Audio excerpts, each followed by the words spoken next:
kaya gegladen. Ayo, enggal diwiwiti.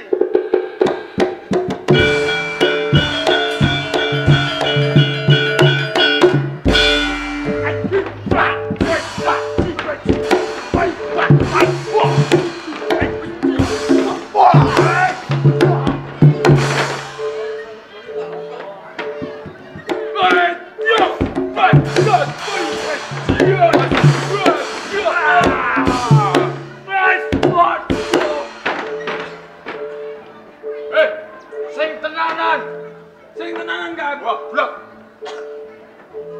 Ayo.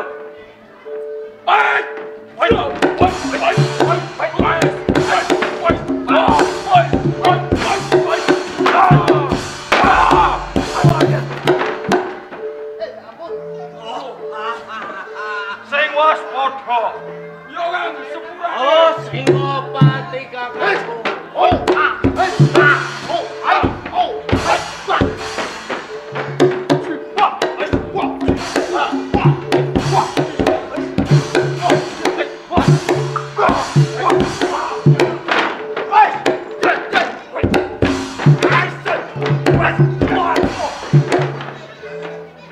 Jangan ilmu kanuragan. Toh! Betul! Maju toh! Jangan ilmu kanuragan. Gak jalan toh!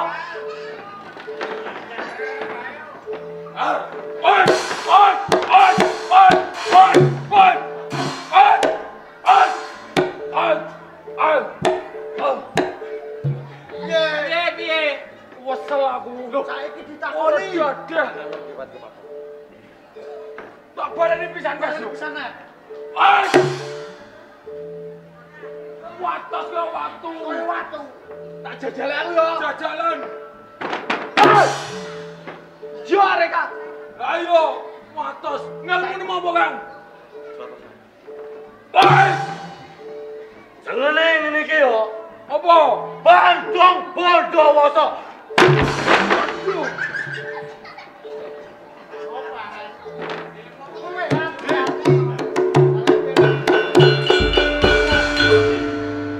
Bocah gawe wis guru.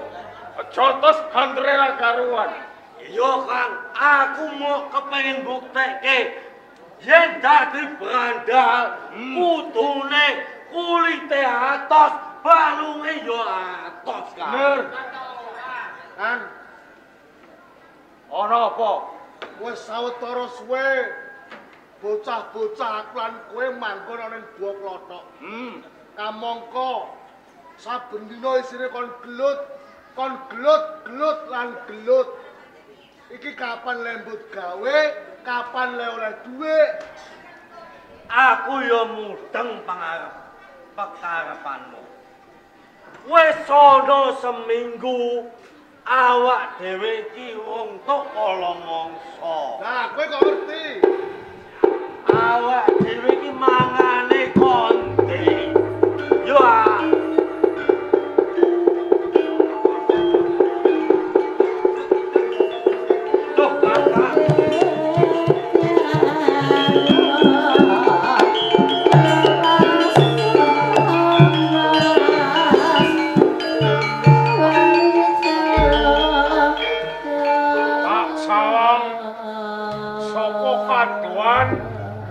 nggonmu gladen tenanan. Yo Kang. Kakang Singobarok. Bocah-bocah iki mau padha takon. Takon bab apa? Saben dina mbok kon gegladen. Olah bela raga. Janjane karepe sampeyan iki apa, Kang? Kang Singobarok. Iya.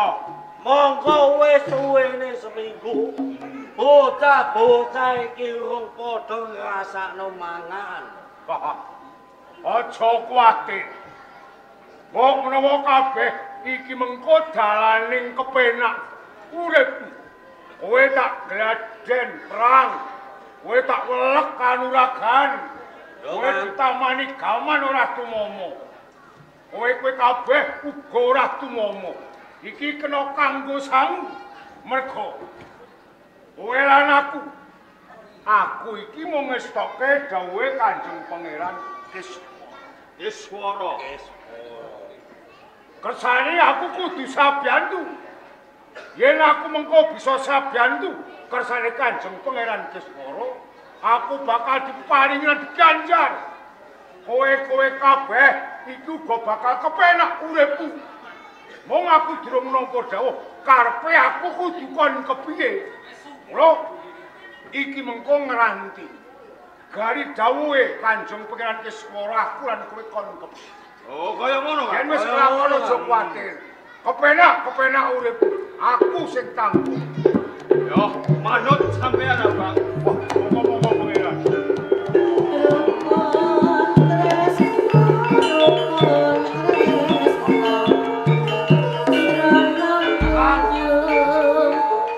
Apa dikok sing jenenge Pangeran Niswaya? Yo iki. Oh, Priyabunge yo iki. sing bareng Nggih. sajroning aku rumahku aku krungu kowe padha gremeng-gremeng. Nggih. Babakan mangan. Apa aja nganti sini-sini. Nggih. Bebasan prabya-pya pura wae. Bakal tak wujudi paton kowe kabeh bisa mbiyantu anggonku bakal dadi ratu oleh kraton. Kersane niku. Panjenengan kepengin dadi ratu. Lajeng kula menika mangke dipun dawuhi menapa. Bocah niki pun kula gembleng niki. Pun kula welek aji jaya kawijayan bab kanuragan. Boten badhe nguji wani. Sing bareng Nggih, Pangeran. yen mung tiba pangucap aku ora gampang percaya. Aku kepengin mbuktekake. Sepira kasektine kabeh wadya balamu anggene oleh gegladen bab guna kasantikan. Coba aku kepengin buktine. Ngene iki. Piye Kang Ngopati?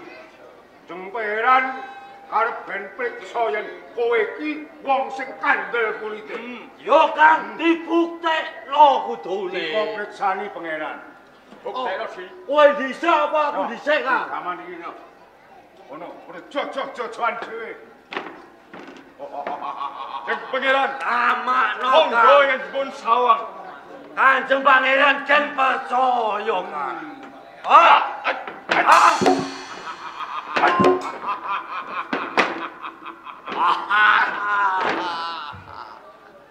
Pripun? Panjenengan percaya napa mboten?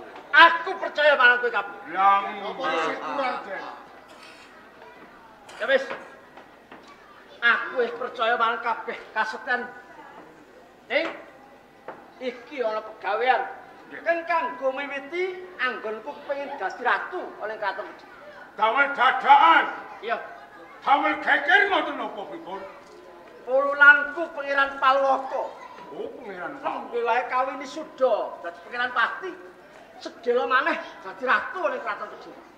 Oh. Yen nganti kraton Palwaka dadi ratu Kediri, ateges gagar wigar anggonku bakal dadi ratu ing kraton Kediri. Meningaten pepalang pujian menika ora Kanjeng Pangeran Palwaka. Kaping sepisan Pangeran Palwaka. Kapindho Kangmas Prabu Ratu ing Kediri. Nuwun pangapunten Pangeran. Iya piye? Sakmenika sakniki era milenial. Apa? Enten hitam di atas putih sakniki. Lah kula. Dadak. Lah iya, kula sarencane kula. Nek belani jenengan. Terus lah nek kula mati. Pripun salanjutne? Aja kuwatir. Kraton Kediri, kraton kang gedhe. Nggih. Akeh bondo donya. Yen nganti salah siji, antane kowe kabeh padha lara aku kegambake. Ngoten. Yen ana sing mati keluarga aku sing menyang Prabu. Oh, nggih. Tak cukupi kabeh. Wis do ngerti to? Yen aku wis dadi ratu ning kraton Kediri. Kabeh tawane pangkat dadi prajurit Pratamtama sapanunggalane. Saben sasi bayarane mayuta-yuta. Cukup bae. Nggih, wis tok akan dawuh panjenengan nek ngoten. Nggih. Sadurunge dadi ratu Pangeran Palwaka kudu duweni garwa prameswari. Nggih. Nah, Palwaka kelakon ninggalake kraton Kediri golek garwa Prameswari. Aku kepengin Palwaka goleki ketemu Bateni. Kula ingin nyambari Dawuh. mari kula nyebar bocah-bocah niki. Yo le. Kakang.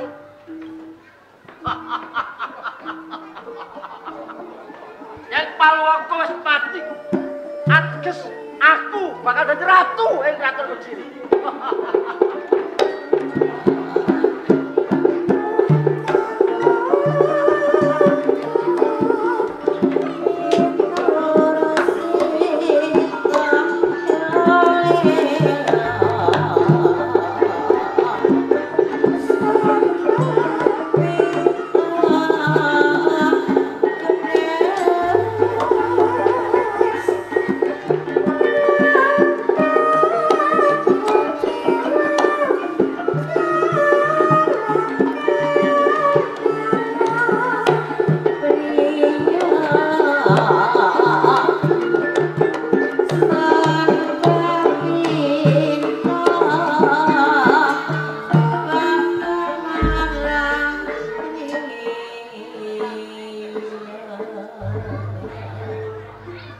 Sekabeng para prajurit.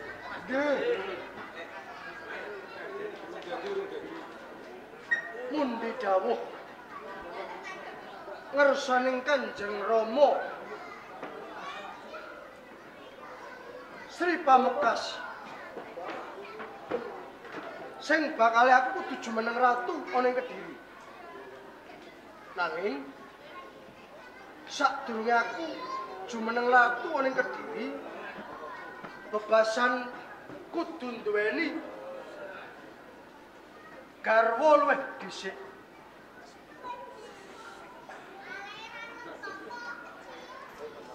Anggonku jumeneng nalendra ning Mojok ana ing Kediri.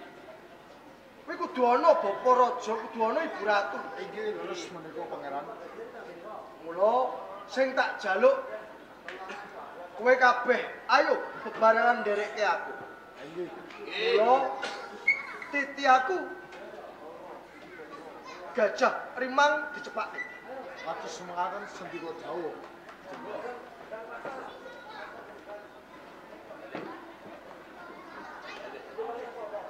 Para tamtama.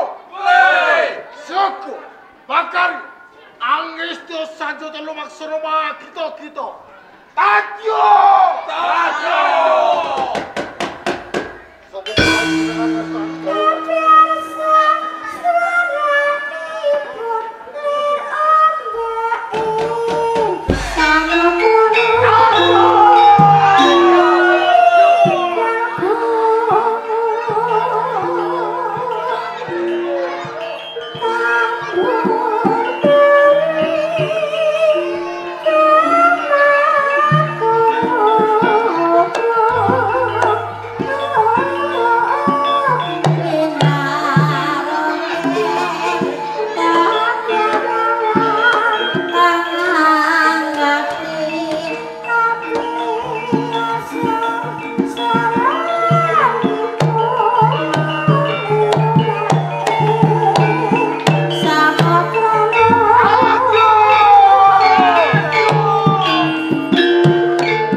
Ayo.